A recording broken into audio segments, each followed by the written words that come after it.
Halo, salam literasi. Saya Andrew Ulrich Matthew Tindangen.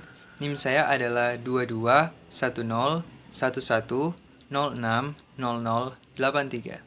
Saya dari Fakultas Matematika dan Ilmu Pengetahuan Alam dan dari Prodi Sistem Informasi.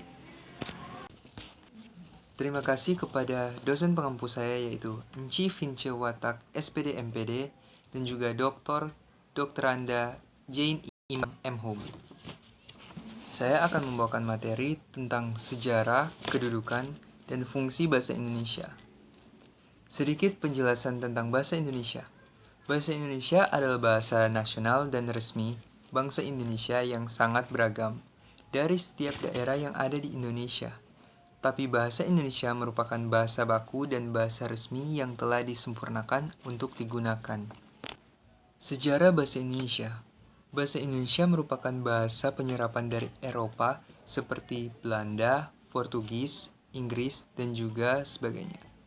Juga memiliki serapan dari bahasa Sanskerta, Tionghoa, dan Arab dikarenakan faktor-faktor seperti perdagangan, juga religius pada zaman dulu.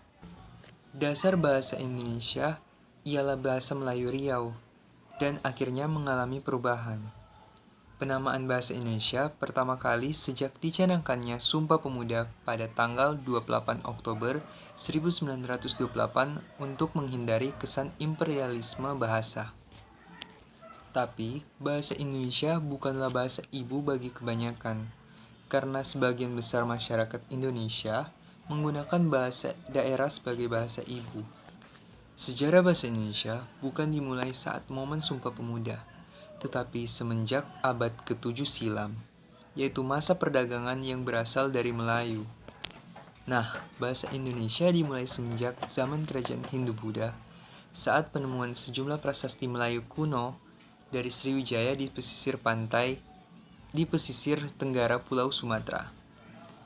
Dan dalam perkembangannya, bangsa Melayu berimigrasi ke semenanjung Malaysia.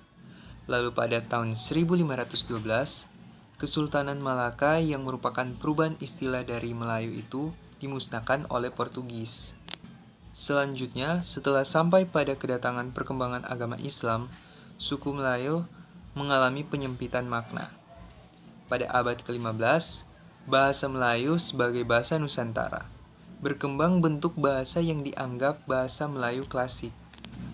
Lalu, pada era kolonial Belanda, bahasa Melayu dipakai untuk membantu administrasi bagi kalangan pegawai pribumi. Akhirnya, bahasa Indonesia mendapat pengakuan sebagai bahasa pemersatu bangsa pada Kongres Pemuda yang kedua, tanggal 28 Oktober 1928, yang menghasilkan Sumpah Pemuda.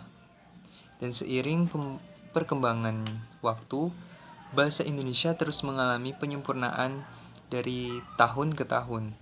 Dan pada 25 sampai 28 Juni 1938 diadakan Kongres Bahasa Indonesia pertama di Solo. Dari hasil kongres tersebut, bahasa Indonesia terus mengalami perkembangan yang dibahas dalam kongres yang diadakan 5 tahunan. Kedudukan bahasa Indonesia. Bahasa Indonesia memiliki dua kedudukan, yaitu bahasa nasional dan bahasa negara. Nah, bahasa nasional berfungsi sebagai lambang kebangsaan nasional, identitas nasional, dan sarana pemersatu bangsa, juga alat komunikasi antar budaya. Dan yang kedua, sebagai bahasa negara. Karena Undang-Undang 1945 disahkan sebagai Undang-Undang Negara Indonesia, dan di dalamnya disebutkan bahwa bahasa negara adalah bahasa Indonesia. Berikut fungsi bahasa Indonesia. Fungsi bahasa Indonesia sendiri merupakan alat komunikasi sebagai bahasa pemersatu bangsa Indonesia dari segala daerah dan suku agar bisa saling berkomunikasi. Sekian dari materi yang saya bawakan. Mohon maaf jika ada salah pemilihan kata atau penyebutan kata yang salah. Sekian dan terima kasih. Salam literasi.